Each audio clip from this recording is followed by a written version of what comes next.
যে আমাকে বাঁচাও, তার বোনকে, আমাকে না বাঁচালে আমাকে মেরে ফেলবে।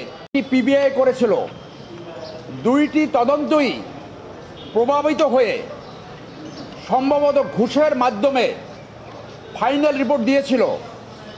পিবিআইয়ের ফাইনাল রিপোর্টের বিরুদ্ধে আমরা নারাজি দিয়েছিলাম।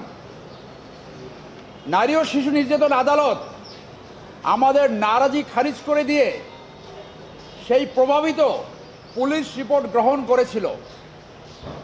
আমরা সেইটার এগেনস্টে আজকে আপিল শুনানি করেছি। এই মামলাটি আবার পুনর্জীবিত হলো। বাকি সব ঘটনা আপনাদের জানা রয়েছে যে এই মেয়েটি 3 সপ্তাহ প্রেগনেন্ট ছিল, তাকে বনানীতে 9 মাস রাখা হয়েছিল, গুলশানে আবার পরবর্তীতে রাখা হয়েছিল।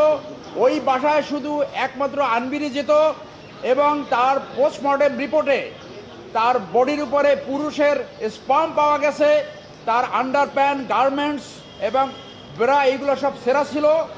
এর অর্থ হলো তাকে ধর্ষণের জন্য তাকে নির্যাতন করেছে।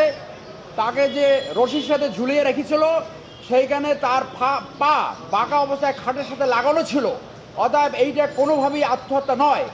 কোর্ট আমাদের সাবমিশন শুনে আপিল গৃহীত হয়েছে এবং দ্রুত এই আপিল নিষ্পত্তি হয়ে আমরা আশা রাখছি এই মামলা আবার তদন্তে যাবে এবং তদন্তের মাধ্যমে এই যে ভিকটিম পরিবার এবং বাদী তারা ন্যায় বিচার পাবে।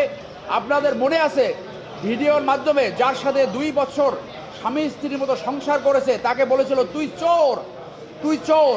মুনিয়া বলেছিল যে আমাকে বাঁচাও, তার বোনকে, আমাকে না বাঁচালে আমাকে মেরে ফেলবে।